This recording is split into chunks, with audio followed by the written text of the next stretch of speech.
kita ngobrol atau mau kasih dulu ada debat soalnya berat nih.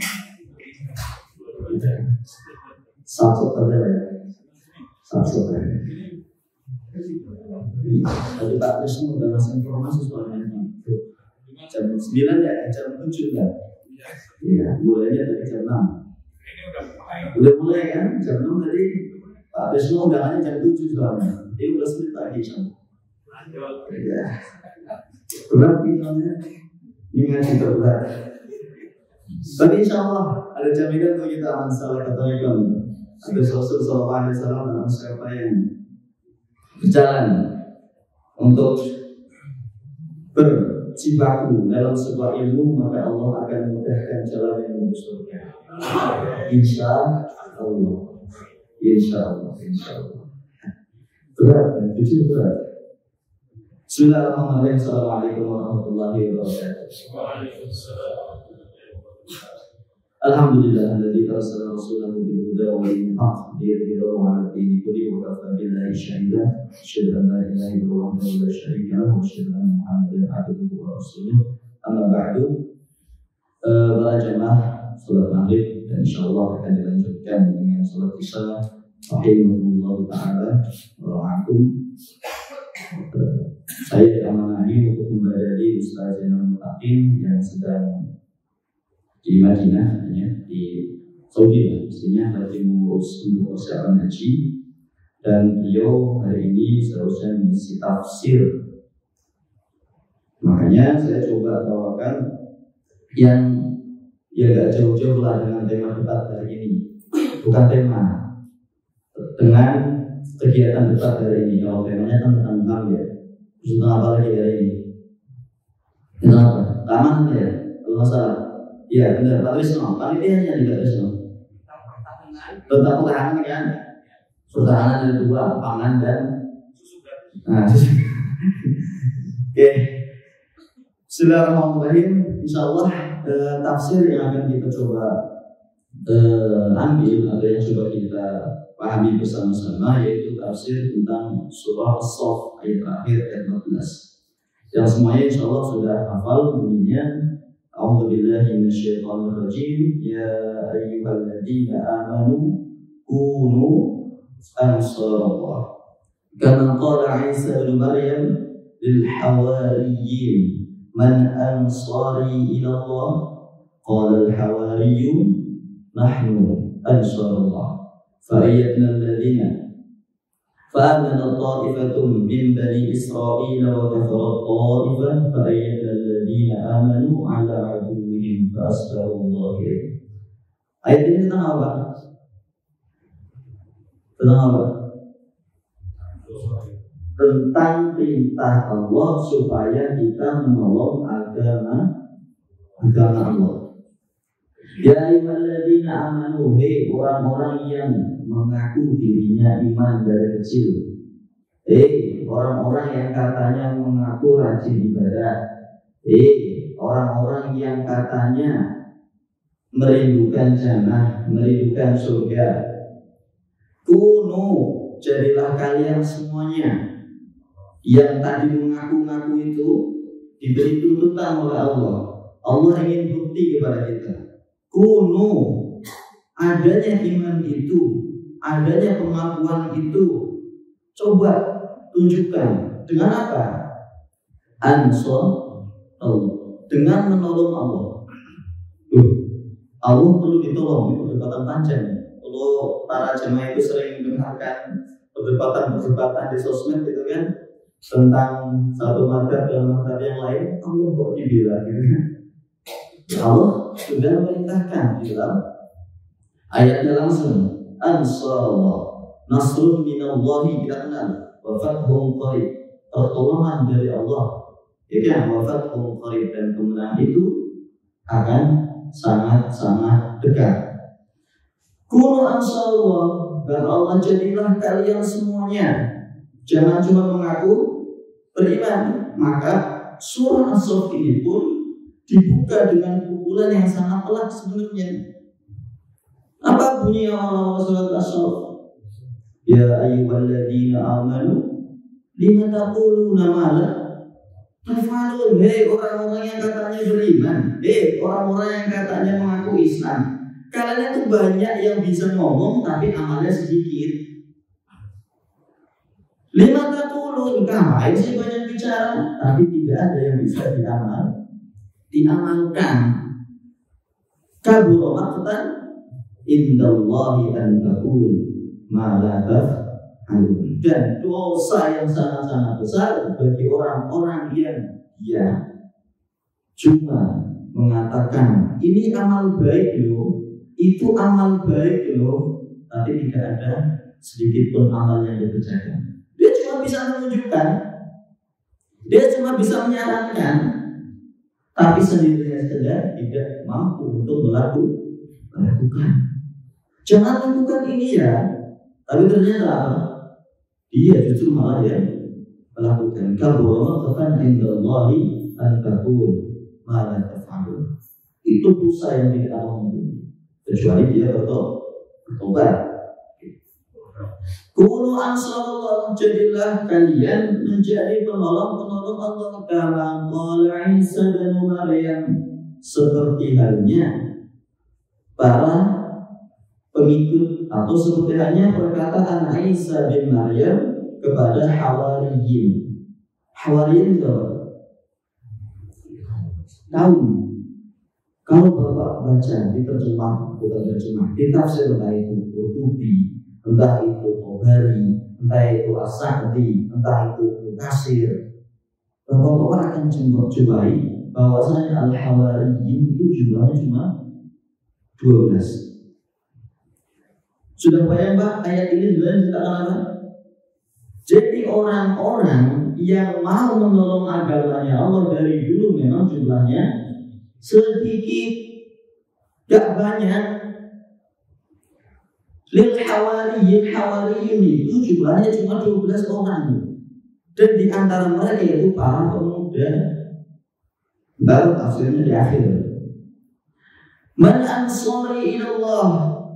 Isa bin Maryam mengatakan kepada Hawariyun itu, siapa yang mau menolong agama Allah.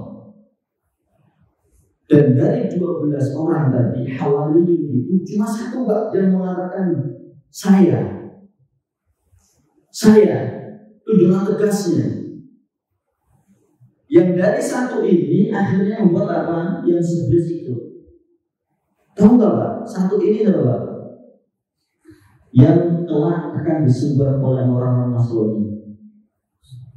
Satu ini adalah orang yang kelak akan disembah oleh orang-orang Nasrani. Karena apa?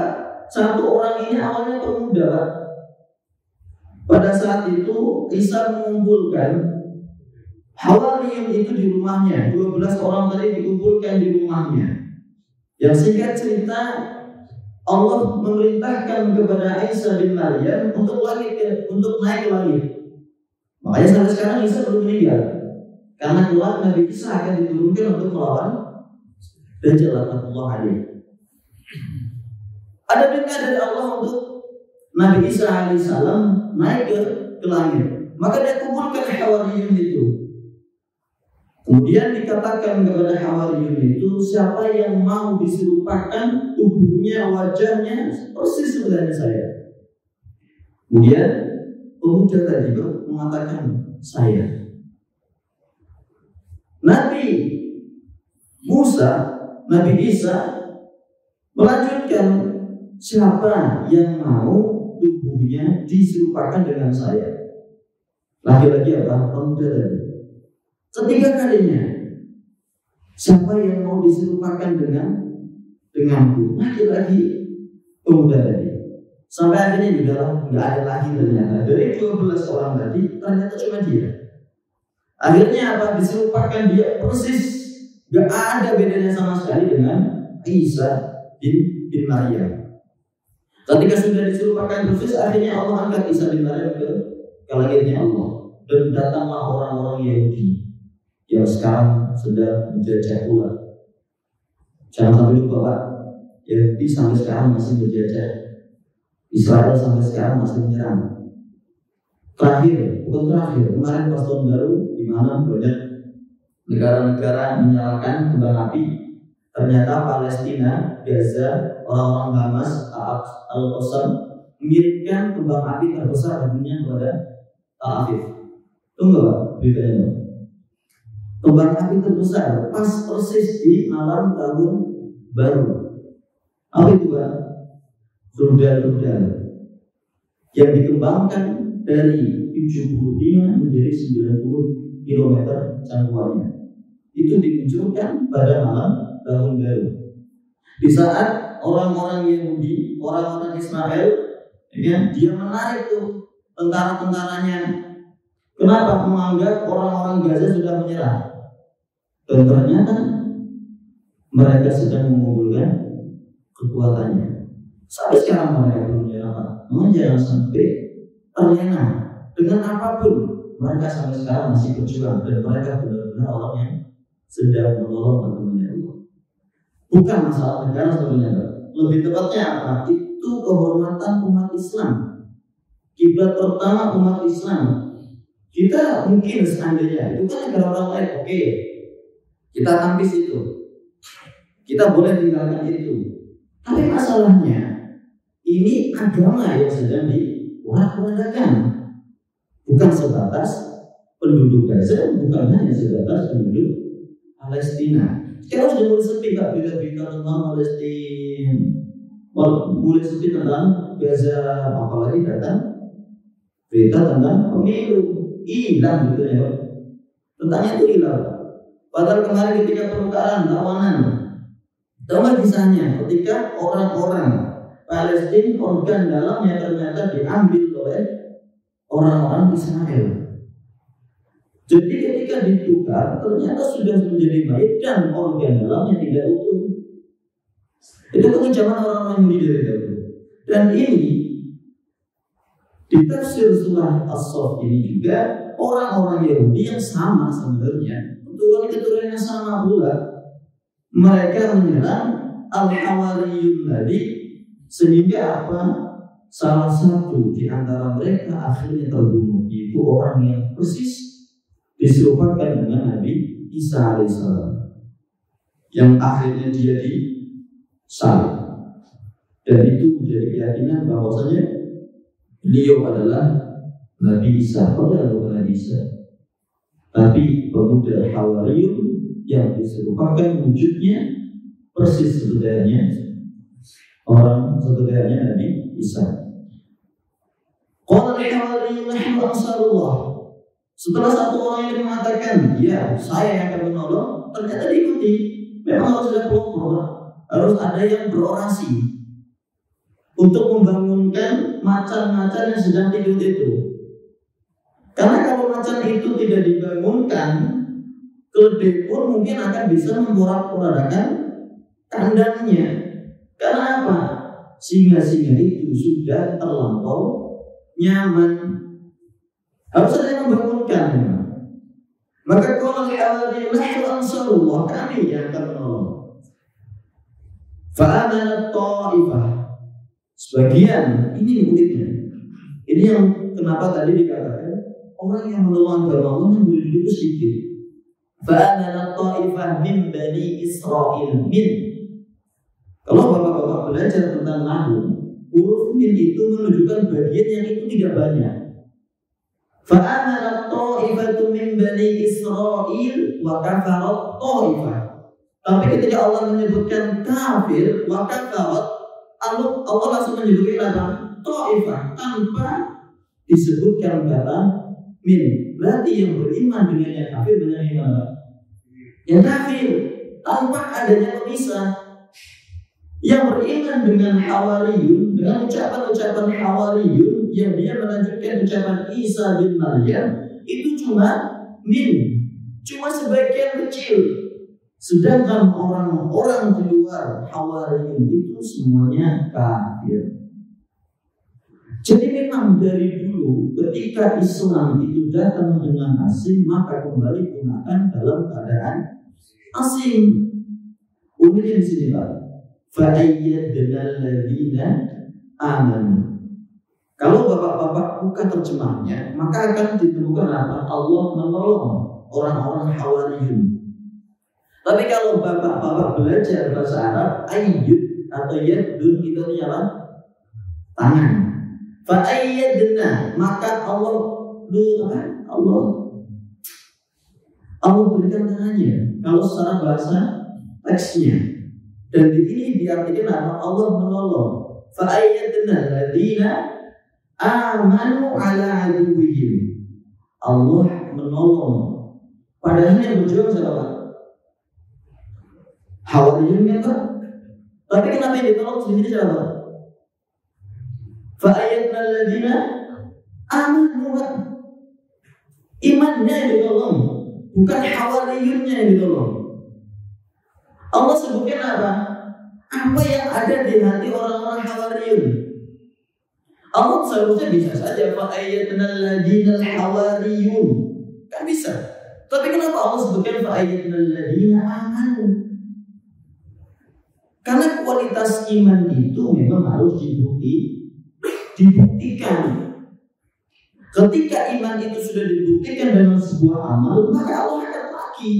Karena syarat orang untuk masuk ke dalam kenikmatan yang kekal yaitu dengan iman. Sekarang kita urut panjang, jauh ke belakang. Iman itu apa? Yang kita kenal iman adalah sesuatu yang diyakini dengan hati, yang diucapkan dengan lisan, yang diamalkan dengan al-jawari al-arkan. Ya, itu pengertian yang kita hafal mungkin dari SD. Tapi pernah enggak kita belajar pengertian iman dari Umar bin Abdul Aziz, seorang mujaddid pertama dalam Islam, seorang khulafah yang pertama yang benar-benar dia mensyariatkan syariat ini, menyebarkan syariat ini sampai ke semua penjuru dunia. Beliau mengatakan apa? Iman itu syariat, iman itu hukum, iman itu batasan-batasan, iman itu halal dan haram. Maka ketika kita memakai kaidah tentang iman yang dipakai oleh Umar bin Abdul Aziz, kegiatan kita pada saat ini itu menunjukkan apa? Keimanan. Maka ketika Allah panggil orang-orang yang mengaku iman untuk bertempat di surganya Allah, panggilannya apa? Ya ayyatuhan nafsul mutmainnah, hai orang-orang yang jiwanya tenang karena keimanannya. Lagi-lagi iman itu bukan masalah sepele, bukan lagi iman bukunya berapa, iman kepada Allah, iman kepada malaikat, itu kita hafal, tapi aplikasi dari itu apa? Itu yang dituntut saat ini. Coba siapa sih dari 3 calon misalnya, kalau kita mau masuk ke pemilu, siapa sih dari mereka yang bisa membuktikan keimanannya? Siapa sih dari mereka yang sholatnya paling bagus? Siapa sih dari mereka yang bisa baca Al-Quran? Siapa sih dari mereka yang senantiasa bertanya kepada para ulama? Siapakah dari mereka yang selalu menyapa rakyatnya? Nah, kita bisa dilihat dong. Jangan kita dilihat dari kualitas kok. Dan ini kita akan dituntut. Dan salah satu bentuk kita menolong agamanya Allah itu saat ini, Pak. Saat pemilih itu semakin dekat. Tapi fa'ayatna alladziina amanu ini pun tidak instan ternyata. Fa'ayatna alladziina amanu tadi dari 12 orang. Allah langsung tolong seandainya. Kira-kira bisa nggak menyebar agama Islam? Dari 12 orang seandainya Allah langsung tolong agama Islam bisa menyebar? Bisa, tapi lama. Maka coba saya tadi baca beberapa kali, ternyata ayat alladziina ini, pertolongan Allah ini kepada orang yang beriman itu bukan pada saat ini, bukan pada saat itu maksudnya, bukan pada saat zamannya Hawariyun atau zamannya Nabi Isa, tapi kapan? Ketika Nabi Muhammad. Jadi ayat alladziina amanu itu tafsirnya apa? Zamannya Nabi Muhammad sallallahu alaihi wasallam. Bertanya, berapa kurun waktu antara Isa dengan Nabi Muhammad? Kurang lebih 600 tahun. Modalnya di Nabi Isa, pertolongannya di zamannya Nabi Muhammad. 600 tahun baru ada pertolongan. Jadi dalam syariat ini nggak ada yang instan, semuanya perlu perjuangan. Makanya mungkin kita sudah menjagokan dari tahun 2019, ya kan? Kok masih belum lolos juga untuk menjadi presiden? Mungkin memang saatnya bukan hari ini. Allah tahan tuh pertolongan itu sehingga apa? Benar-benar negeri ini menjadi ibadatun walaupun. Tapi seandainya ada 3 calon yang sedang kita hadapi, utamakan siapa yang menampakkan keimanannya. Iman itu tidak selamanya harus itu ya. Terus kalau kita buka iman itu kan kalau ditampakkan jadinya ria. Ada kaidah. Sebuah perkataan ulama yang masyhur di telinga-telinga kita, barang siapa yang beramal karena selain Allah maka dia syirikan, dan barang siapa yang beramal karena Allah maka dia muflis. Barang siapa yang meninggalkan amal takut dianggap dia menjadi orang baik, maka itu apa? Maka itu dia kafir, Pak. Dia meninggalkan amal, Pak. Tapi karena apa? Dirinya takut dipuji orang, justru malah dia kafir, Pak. Tapi ketika dia beramal karena tujuan orang lain, dia ria. Tapi kalau meninggalkan karena takut dicela, takut dipuji, dia juga termasuk orang yang kan jadi maju benar mundur kena. Maka iman itu nggak selamanya harus ditutupi, memang perlu ditampakkan. Dan 3 calon itu coba lihatlah, ya kan, coba lihatlah iman mana yang lebih baik. Maka itu yang jadi pilihan, Mbak. Jangan karena saudara, jangan karena sama-sama orang Jawa, kalau sama-sama orang mana misalnya, tidak usah. Jangan pikirkan sama-sama asal daerahnya, toh dia juga tidak memikirkan kita kan. Makanya utamakan ya, dia memiliki iman terbaik. Walaupun yang pantas untuk menilai siapa yang beriman ataupun tidak bukan kita, tapi setidaknya kita sudah berikhtiar. Ya, fa ayatul ladzina amanu ala aduwwihim fa'asbahu dhahirin. Kemudian mereka menjadi orang-orang yang dhahir. Artinya apa? Tampak. Orang-orang yang tampak. Tapi diterjemah berarti orang-orang yang menang. Dan Islam itu tampak ketika zamannya Nabi Muhammad SAW. Ini menguatkan bahwasanya fa'ayatul ladzi, pertolongan Allah itu bukan kepada hawariyun, tapi kepada apa yang dibawa oleh hawariyun, yaitu agama Isa bin Maryam, dan itu dimenangkan di zamannya Nabi Muhammad SAW. Banyak tempat-tempat di mana kita dituntut untuk membela agama Allah, dan tidak harus di majelis ilmu, tidak harus di masjid. Di masjid bagus, di pagi itu habis berapa? Jadi itu termasuk apa? Orang-orang yang mengaku agamanya Allah. Seandainya masjid ini tidak ada yang rawat, tidak ada dewan kemakmuran masjidnya, terus sampah sembarangan, baunya nggak karuan, kira-kira sholat nyaman nggak, Pak? Kan enggak, Pak. Dengan adanya DKM, dengan adanya orang yang merelakan waktunya, ya kan, untuk mengurusi masjid ini sehingga kita sholat pun dalam keadaan nyaman. Dan itu termasuk orang-orang yang menolong agamanya Allah.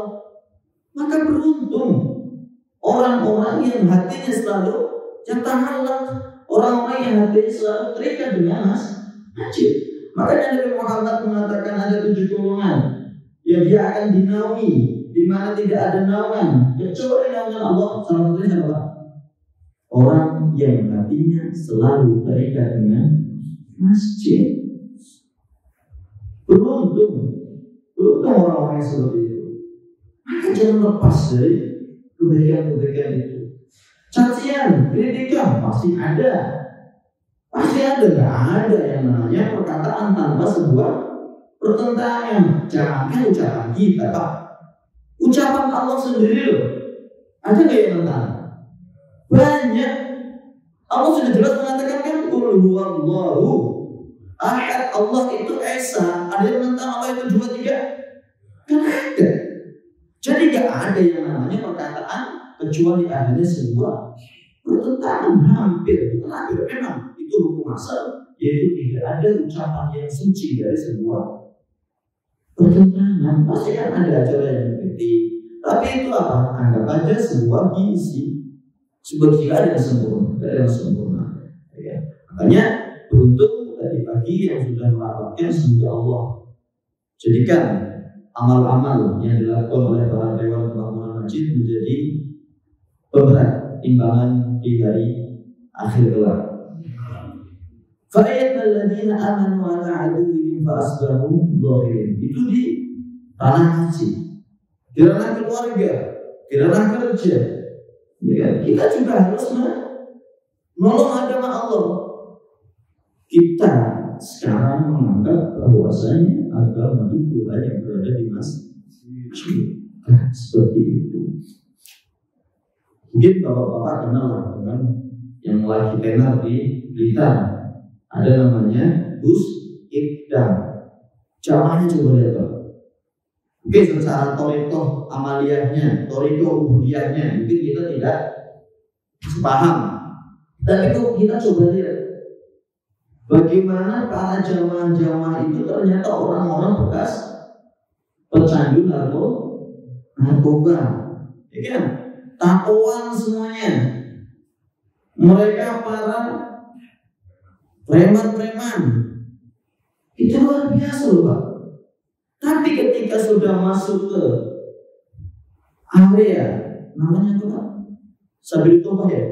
Sabilul Tobah itu dia meninggalkan narkobanya, dia meninggalkan minum khamrnya, dia meninggalkan zinanya. Soalnya bagaimana? Apakah sudah benar? Ya belum tentu Pak. Dengan dia sudah berani menghadiri majelis ilmu seperti itu aja dulu luar biasa. Saya punya kawan Pak. Dia tiba-tiba datang ke saya untuk meminta waktu mengisi kajian bagi para karyawannya. Dia bilang ke saya, bisa nggak luangkan waktu sepekan sekali saja untuk ngaji bareng karyawan-karyawan saya. Kenapa Pak? Mereka itu pernah saya suruh datang ke masjid, sekali dia langsung trauma masjid. Loh, kenapa bisa trauma? Semua orang di masjid mengatakan tumben ke masjid. Oh. Hanya karena kata tumben ke masjid, dia trauma ke masjid. Akhirnya apa? Dia tidak mau lagi menuju masjid. Ya salah siapa? Ya salah siapa? Jadi seakan-akan syariat ini atau agama ini kok hanya menerima orang-orang yang suci. Orang melakukan sholat itu setelah dia baik atau karena sholat dia akan menjadi baik. Gimana? Nunggu pintar dulu, nunggu bersih dulu, nunggu suci dulu baru dia sholat, atau sholat itu yang membersihkan dosa-dosa. Kan sholatnya. Jadi jangan menganggap sebelah mata orang-orang yang seperti itu Pak. Nah itu namanya apa? Orang yang menolong agamanya Allah. Dan ingat, tidak ada satupun orang yang menolong agamanya Allah kecuali dia orang-orang yang beruntung. Mungkin efeknya tidak langsung kita rasakan. Kita pernah mendengar bacaan hadis dari pembaca kemarin hadis subuh, sekarang tidak bisa dari hadis solehin itu. Entah di hadis keberapa pembaca itu membacakan tentang kisah 3 pemuda yang terkurung di dalam gua. Besi dia pastinya Pak. Ini besi soalnya pas itu. Masih ngantuk-ngantuknya sih Pak. Masih ngantuk-ngantuknya mengenai kisah. Seakan-akan apa dunia melanjutkan tidur. Tapi luar biasa itu Pak. Ya kan, amalan yang bisa menyelesaikan masalah yang tidak ada yang bisa menolongnya kecuali amalan solehnya sendiri. Kita bisa mengambil kesimpulan dari kisah itu apa? Masalah itu akan datang, tapi akan ditolong oleh amalan ibadah kita. Jadi amalan ibadah kita itu tabungan, ya kan? Sehingga Allah akan datangkan pertolongan. Kenapa? Kalian sudah menolong agama saya nih. Dengan kalian sholat ini bagaimana? Menolong Allah. Dengan kalian membangun rumah tangga yang di dalamnya berdasarkan Al-Quran dan Sunnah, telah menolong agama saya, agama Allah. Maka ketika ada musibah, tabungan-tabungan itu yang akan dipakai untuk menolong masalahnya. Ya. Jadi jangan pernah kecewa dengan sebuah doa. Jangan pernah kecewa dengan sebuah amal. Tahu kan Pak kisahnya yang 3 orang itu? Yang pertama, dia mengandalkan amal birrul walidainnya. Ternyata batu itu geser sedikit, sehingga ceritanya panjang ceritanya panjang. Dan itu ada di Bukhari Muslim juga Pak misalnya. Ada di Bukhari Muslim juga. Berarti itu hadisnya sahih. Yang kedua, dia mengandalkan amalnya. Dia menolong, merelakan uang yang telah dia gunakan untuk usaha diambil oleh mantan pegawainya. Karena memang modalnya itu dari hasil gaji yang belum diambil oleh pegawainya. Dan ternyata gaji yang kecil itu menjadi harta yang melimpah dan yang diambil harta semuanya. Dan dia adalah karena Allah. Dan yang ketiga, orang yang menjaga kehormatannya kepada Allah Subhanahu wa Ta'ala. Karena tiga amalnya apa? Akhirnya ditolong oleh Allah. Karena dia menolong agamanya Allah, maka Allah pun akan menolong jika dia sudah tidak mampu melakukan apa-apa. Tidak ada yang lebih berat, tidak ada yang lebih dalam agama ini. Yang ada apa? Keputusasaan.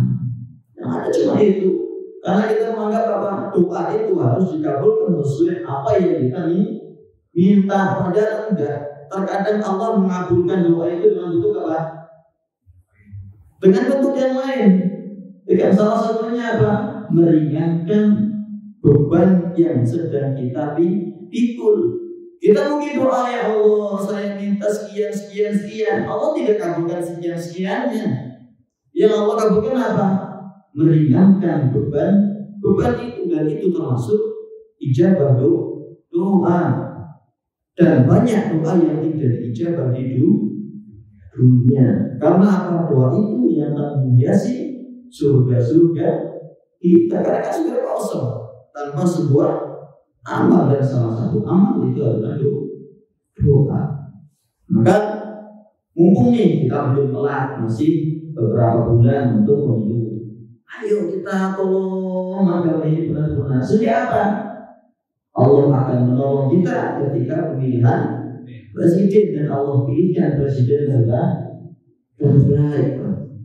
Ayo kita perang. Mereka perang dengan sosmednya, kita perang dengan doanya, Pak. Dengan amal solehnya, Pak. Pernah nggak mendengarkan kisah yang disampaikan oleh Rasulullah? Kalau ini dari Nabi Isa, kita Nabi Musa. Nabi Musa itu pernah merasakan sakit perut yang sangat dahsyat.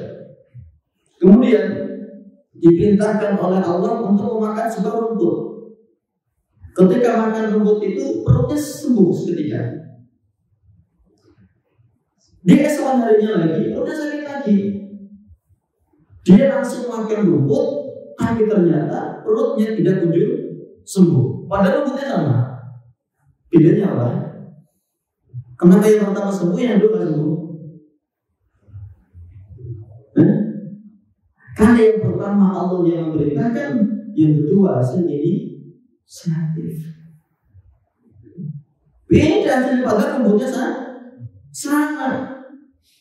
Ada nggak perintah ayat untuk atau cara bagaimana kita memilih pemimpin? Baru dijelaskan di masalah sama Ustaz Abdul Hamid. Ayat-ayatnya, hadis-hadisnya. Amalkan itu, Pak. Bagaimana cara milihnya? Jangan hanya karena rasa. Tidak selamanya rasa itu harus dituruti. Ya, apalagi seorang laki-laki mempunyai logika yang dalam. Ya, logikanya laki-laki itu dipakai untuk melihat kekuatan iman calon yang akan kita pilih. Kita lihat tuh visi-misinya. Ada nggak sih yang menguntungin Islam? Kalau nggak ada, nggak usah dipilih, Pak. Nggak usah dipilih, sokat aja, gitu kan? Nggak usah dipilih. Tapi ketika visi dan misinya itu ada yang menguntungkan Islam, ya walaupun nggak mungkin untuk 100% visi misinya itu Islam, karena negara kita bukan negara Islam, cuma menang mayoritas, tapi pemikiran juga banyak yang liberal. Tapi secara iman, secara Islam mungkin iya, secara identitas mungkin banyak, ya kan 70%, 80%, tapi secara keimanan kan gak banyak Pak, gak banyak. Kak, ayo kita belajar tuh dari pemilu sebelumnya. Kita sudah terjebak beberapa kali dalam pemilu. Kita mengagung-agungkan sebuah calon, ternyata ketika kita sudah pilih sering dikecewakan. Belajarlah dari kesalahan, jangan jatuh di lubang yang sama. Jangan jatuh di lubang yang sama. Dan lagi-lagi tafsir ayat ini menjelaskan bagaimana kita harus membuktikan apa yang kita katakan. Kalau Bapak lari ke ayat sebelumnya, maka disitu akan mengatakan apa? Ya ayyuhalladzina amanu hal adullukum ala tijaratin tunjikum min adzabin alim. Dan ayat ini menjelaskan bentuk niaga yang paling baik adalah menolong agamanya Allah. Menolong agamanya Allah dimanapun. Jangan sampai kita cuma membatasi, lagi-lagi sebagai jangan membatasi hanya di masjid kita bisa menolong agamanya Allah. Jangan sekali-kali seperti itu. Karena agama Allah tasyiru fil ardh, menyebar di semua permukaan bumi Allah. Dan banyak orang-orang yang dia sebenarnya bukan enggak mau ke masjid, bukan dia enggak mau baca Al-Quran, bukan dia enggak mau untuk belajar agama Islam, tapi yang lebih tepatnya tidak ada orang yang mengajarkan dia ke masjid, tidak ada orang yang mengajar dia untuk baca Al-Quran, tidak ada yang memahamkan dia tentang agama Islam. Bukan dia enggak mau, bukan dia enggak mau. Nah, ketika datang waktu seperti itu, kemudian kita dituntut di hari kebangkitan. Pernahkah kalian mensyiarkan agama ini? Kemudian kita mengatakan enggak, saya cuma ikut sholat saja, tapi gak pernah berdakwah. Dakwah itu gak untuk para dai, bukan untuk para ustaz, bukan untuk para kiai. Dakwah itu untuk semuanya. Dakwah itu untuk semuanya. Ya. Maka coba deh, Bapak-bapak lihat konteks jihad itu apa sih? Kenapa orang harus rela meninggal sih? Tujuannya apa sih jihad itu? Kan sama-sama berkelahi kan sebenarnya. Bedanya sama tawuran anak SMA itu lah. Sama-sama bawa celurit, sama-sama bawa senjata. Tapi apa bedanya dengan orang-orang di Palestina sana? Kan sama-sama menaruhkan nyawanya, sama-sama menaruhkan kesehatannya, sama-sama menaruhkan harga dirinya. Tapi kenapa pertempuran ini secara timbangan Allah itu berbeda? Sama kayak tadi misalnya Nabi Musa kan, yang satu tawuran karena apa? Hobi. Ada nggak yang SMA dulu yang pernah SMA tawuran berapa? Siapa yang dulu tawuran? Itu karena apa? Hobi kan biasanya. Karena takut dibully sama temennya kan. Dia dianggap sebagai laki, putih laki-laki harus tawuran. Sama Pak, mereka juga nekat tuh, ya kan? Gak takut darah seakan-akan. Orang-orang Gaza pun sama kan? Tapi nilainya itu beda. Yang satu mati konyol, yang satu mati mulia. Kenapa? Yang di Gaza mereka sedang menolong agamanya Allah. Matinya syahid. Sekarang pertanyaan selanjutnya, mereka mati syahid langsung masuk surga kan? Secara itu menentukan secara logika normal deh. Perang meninggal kalah atau menang? Perang nih, terus dia meninggal, dia kalah atau menang? Kalah dong, kalah kan? Kalah. Tapi pahalanya apa? Surga. Kalah masuk surga. Dan terus bagaimana dengan orang-orang yang tujuannya sama, membela agamanya Allah, menyebarkan agama Allah, dan dia istiqomah terus seperti itu sampai dia meninggal. Bagaimana dia bisa lebih besar yang Allah tidak sebutkan pahala dia itu orang-orang yang menyebarkan agamanya. Allah tidak pernah sebutkan pahalanya. Kenapa? Saking besarnya orang mati syahid itu disebutkan pahalanya. Makanya kenapa kafannya harus menggunakan pakaian yang dipakai untuk berjihad, jangan sampai dimandikan karena darahnya digunakan untuk saksi di persidangannya Allah. Itu kan salah-salah itu harus dipenuhi, Pak.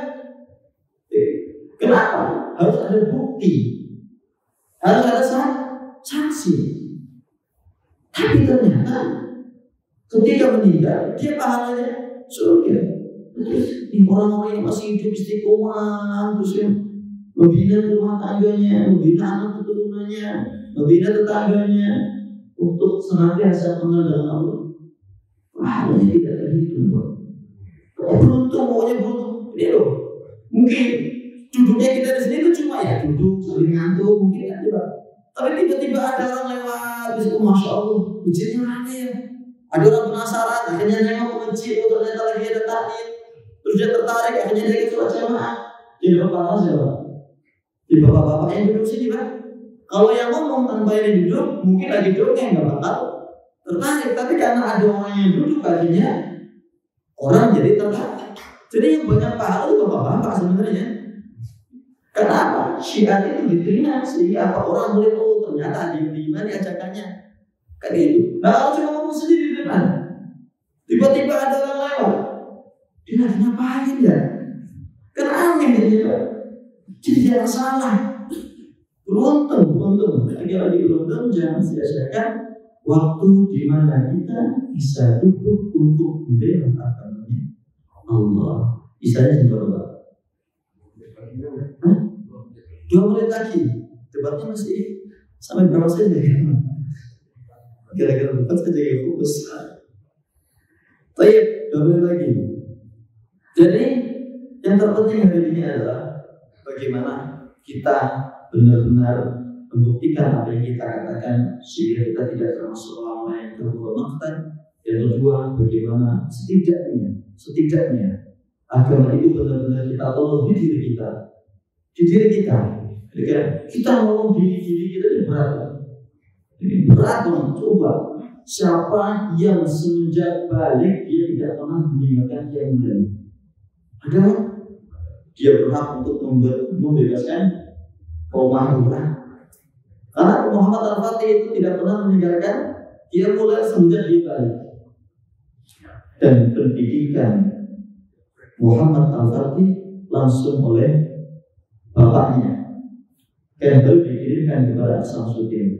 Begitu juga Umar bin Abdul Aziz, ya, dia kan seharusnya tidak menjadi khalifah karena dia bukan keturunannya Marwan Abdul Malik, bukan.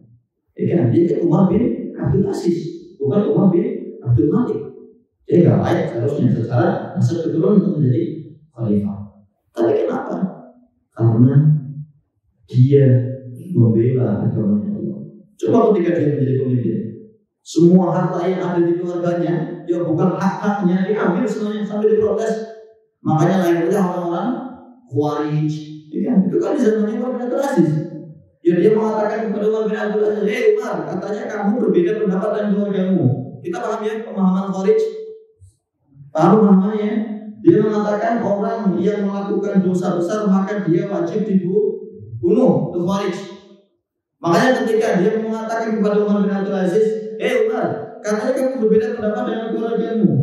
Sekarang saya ingin bukti, yang benar kamu atau keluargamu? Kalau seandainya kamu yang benar, maka musuhilah keluargamu, maka bunuhlah keluargamu. Tapi seandainya keluargamu yang benar, maka turunlah dari bangku kekuasaan. Ya. Tapi berarti Umar bisa menghadapi keluarga seperti itu. Dia tidak memusuhi keluarga dan dia tidak membunuh orang Khawarij. Itu berhak membunuh, bukannya masalah Khawarij itu kan. Itu sudah menentang. Ya. Tapi ternyata Allah bin Abdul Aziz itu seperti itu. Itu hebatnya luar biasa. Itu karena apa? Lagi-lagi dia menolong agamanya. Sampai dia punya putra juga. Dia coba sejarahnya Umar ketika putrinya itu minta mainan kepada Umar bin Abdul Aziz. Dia menjawab, nah kamu rela bapakmu ini dibakar di api neraka. Kenapa? Karena dia tinggal di istana dan apa yang ada di istana berarti uang rakyat, bukan uang keluarga. Maka Umar mengatakan kepada anaknya, kamu rela nak bapakmu ini dibakar di panasnya api neraka. Maka beda dengan kekuasaan yang ada di negeri kita, Pak. Ya beda. Makanya untuk menuju baldatun thayyibatun wa rabbun ghafur kayaknya agak jauh. Kenapa? Kekuasaan adalah milik keluarga, bukan milik rakyat. Katanya demokrasi, suara rakyat adalah suara Tuhan yang mana yang jadi masalah gitu ya. Oke, kita tutup dengan doa majelis. Subhanallahumma wa bihamdika asyhadu an la ilaha illa anta astaghfiruka wa atubu ilaik. Maaf sekali dari kami. Assalamualaikum warahmatullahi wabarakatuh.